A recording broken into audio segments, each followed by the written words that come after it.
La palabra de hoy que vamos a leer es Mateo, capítulo 5, versículo 4.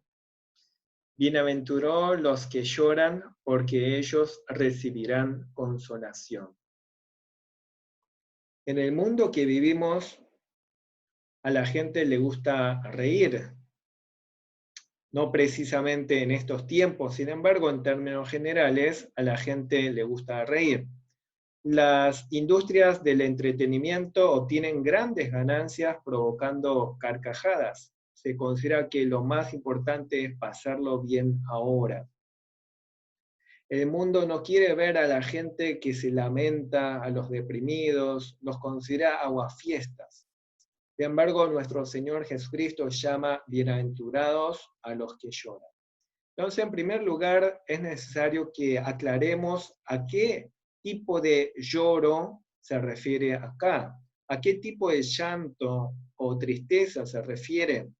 Obviamente, debemos aclarar que no se refiere a cualquier tipo de lamentación, no se está refiriendo a todo tipo de llantos, lágrimas o tristeza. Uno podría ser de un carácter melancólico y llorar fácilmente viendo alguna novela, viendo algún video conmovedor de animalitos en YouTube, pero acá no se refiere a eso. Debemos entenderlo en el contexto del Evangelio y su relación con la bienaventuranza anterior. Los pobres en espíritu son aquellos que han comprendido su bancarrota espiritual, los que se han humillado ante Dios, reconocen su necesidad de la gracia de Dios y dependen de Cristo para la salvación. Los pobres en espíritu, por lo tanto, son aquellos que también lloran. Lloran de arrepentimiento por sus propios pecados y también por los pecados que hay en el mundo. Es la lamentación de aquellos que se dan cuenta de cuán grave es su propio pecado a medida que ve la pureza de Dios. Isaías era uno de estos. Tuvo la visión de la gloria de Dios, la majestad de Dios, una grandeza tal que incluso los ángeles debían taparse los ojos y clamar en adoración. Santo, santo, santo. Isaías exclamó, ay de mí que soy muerto, porque siendo hombre inmundo de labios y habitando en medio de pueblo que tiene labios inmundos, han visto mis ojos al Rey, Jehová de los ejércitos. Es el grito desesperante de todos aquellos que alguna vez intentaron librarse de sus pecados por sus propios esfuerzos y se dieron cuenta que no pueden y claman como el apóstol Pablo, miserable de mí, ¿quién me librará de este cuerpo de muerte? Si valoramos y amamos a Dios, es lógico que lloremos por nuestros pecados y queremos ser librados de nuestros pecados. Si valoramos y amamos a Dios, también lloramos por la indiferencia, crueldad, egoísmo que hay en el mundo.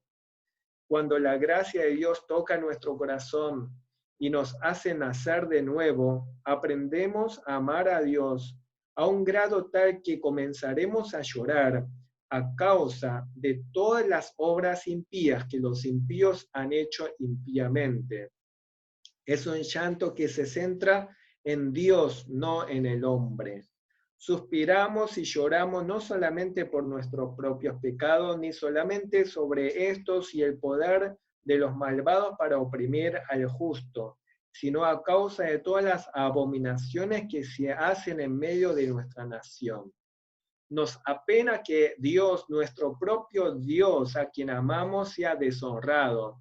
Este tipo de tristeza para la gloria de Dios se expresa en forma notable en el Salmo 119, versículo 136. Ríos de agua descendieron de mis ojos porque ellos no guardaban tu ley. En un capítulo conmovedor al llorar y confesar el pecado, Daniel combina sus pecados personales con los del pueblo.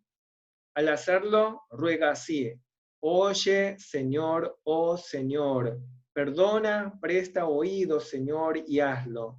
No tardes por amor de ti mismo, Dios mío, porque tu nombre es invocado sobre tu ciudad y sobre tu pueblo. Si realmente valoramos y amamos a Dios, en estos tiempos también lloramos por no poder congregarnos para adorar a Dios de la forma normal. Y lloramos por no haber valorado las oportunidades que antes teníamos para congregarnos libremente, por haber dado por sentado que podíamos juntarnos cuando queríamos. No, hoy en día nos damos cuenta que hemos despilfarrado muchas de las libertades que Dios nos había concedido. Además, nos damos cuenta en carne propia que es muy probable y muy posible que en nuestra generación también lleguen los tiempos que la Biblia advierte en Amós 8.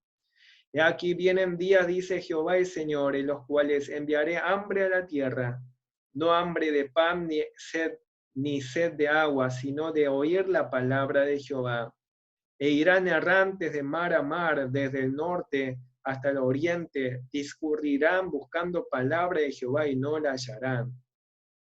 En tiempos donde cualquiera puede acceder a la Biblia, pareciera imposible no encontrar la palabra de Dios. Sin embargo, ¿cuántas veces te ha pasado que incluso cuando estás escuchando un sermón o leyendo la Biblia, tu corazón está tan cerrado, tan insensible, tan indiferente, tan distraído que no podés escuchar la palabra de Dios? En otro texto bíblico dice: en tiempo aceptable te he oído, y en día de salvación te he socorrido. Y aquí ahora el tiempo aceptable, y aquí ahora el día de salvación. Segunda de Corintios 6:2. Lo cual significa que no siempre es el tiempo aceptable, no siempre es tiempo de salvación. Nunca debemos postergar nuestro compromiso con Dios para después. Nunca debemos dejarlo para más adelante los asuntos espirituales. Nunca debemos postergar el arrepentimiento, la fe en Cristo, la adoración. Debe ser nuestra prioridad. Si valoramos la salvación que Dios nos regala en Cristo, también lloramos por los perdidos que viven y mueren sin Cristo. Pero no son simples lágrimas de lamentación pasiva, de quedarnos con los brazos cruzados, sino que son lágrimas que van acompañadas de oración intensa y sincera. Entonces, hasta ahora hemos visto en qué consiste esta lamentación, este lloro del que Jesús está hablando en su bienaventuranza. Ahora vamos a considerar cuál es la bendición de estos que lloran de esta forma. ¿Cuál es la promesa para aquellos que lloran de este modo? Es el consuelo, la consolación verdadera que procede de Dios. No existe otra consolación y gozo que pueda compararse con los que Dios otorga. El lloro se transforma en alegría. La bienaventuranza de los que lloran santamente consiste en esto: recibirán consolación. La tristeza que según Dios vuelve al alma hacia Dios, nos conduce a Dios, nos conduce a Cristo. Dios, por su parte, concede consuelo a los que buscan ayuda en Él. Él es quien perdona, libra, fortalece y otorga tranquilidad a los que se refugian en Cristo. En la bienaventuranza anterior descubrimos que el pobre en espíritu llega a ser próspero en su alma, porque quien se vacía de sí mismo, quien se vacía de su orgullo y siente su necesidad de Cristo, es llenado por la presencia de Dios. Del mismo modo, en esta bienaventuranza de hoy descubrimos la conexión misteriosa entre la lamentación santa y la alegría santa.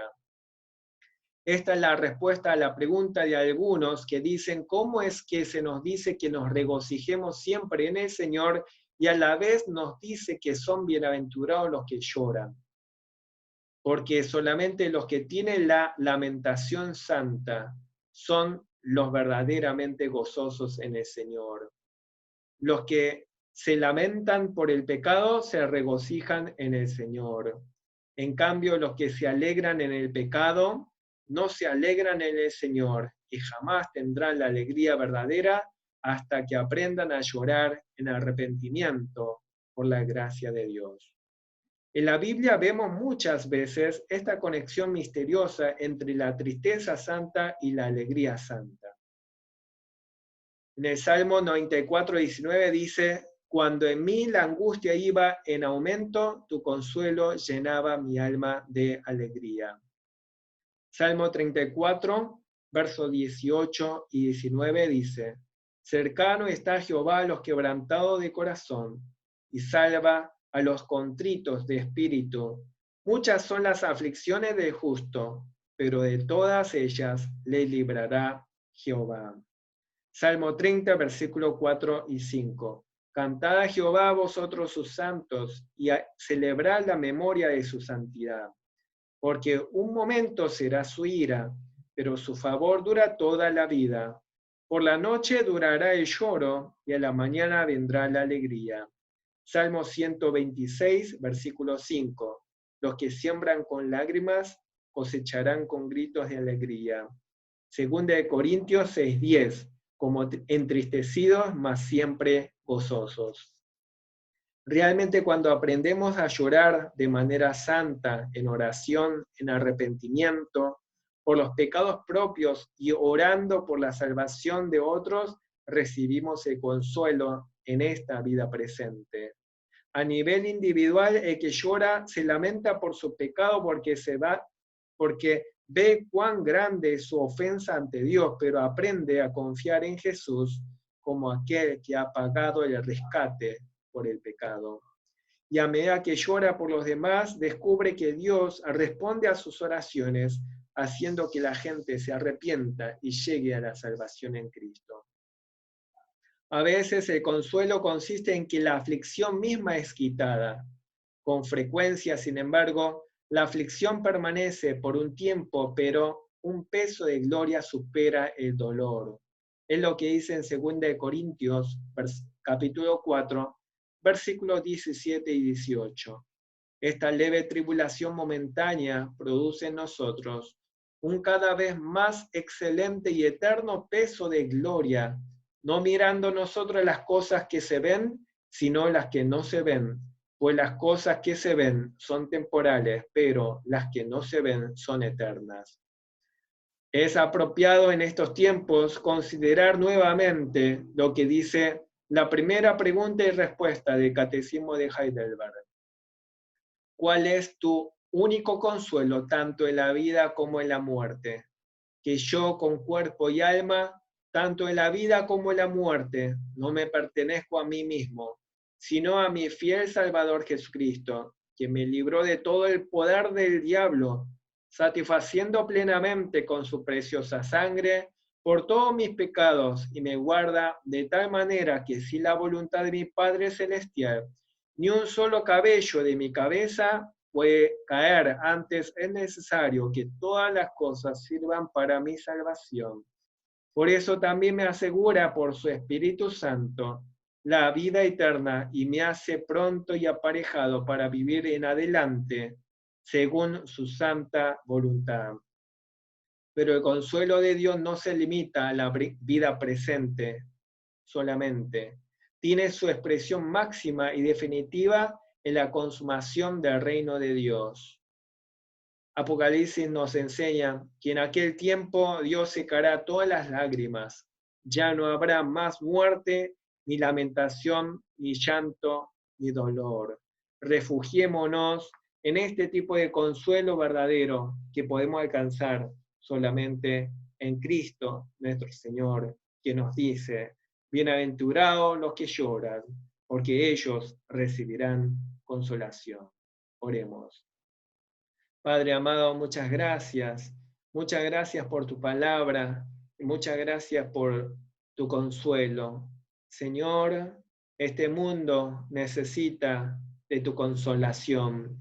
La sociedad te necesita el consuelo de tu parte, pero antes que nada, primero necesita que por tu gracia sean llevados al lloro, a la lamentación santa, del arrepentimiento genuino, de volverse a Cristo y refugiarse en Él para la salvación. Solo en Cristo, nuestra roca verdadera, podemos encontrar el consuelo, el gozo verdadero.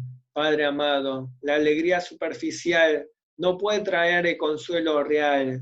Sin embargo, en Cristo tenemos la alegría, la paz, el perdón y el consuelo verdadero. Y es lo que esta sociedad y el mundo necesita. Padre amado, ayúdanos, Padre, para que podamos ser sensibles a ti.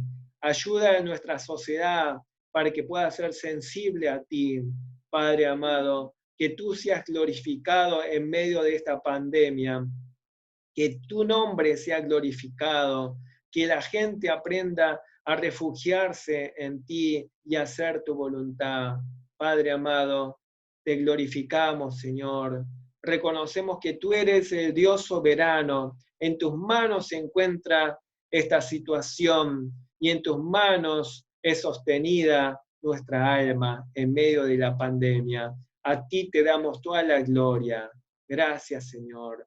La gracia de nuestro Señor Jesucristo, el amor de nuestro Dios Padre, la comunión del Espíritu Santo, sean sobre toda la Iglesia, desde ahora para siempre. Amén.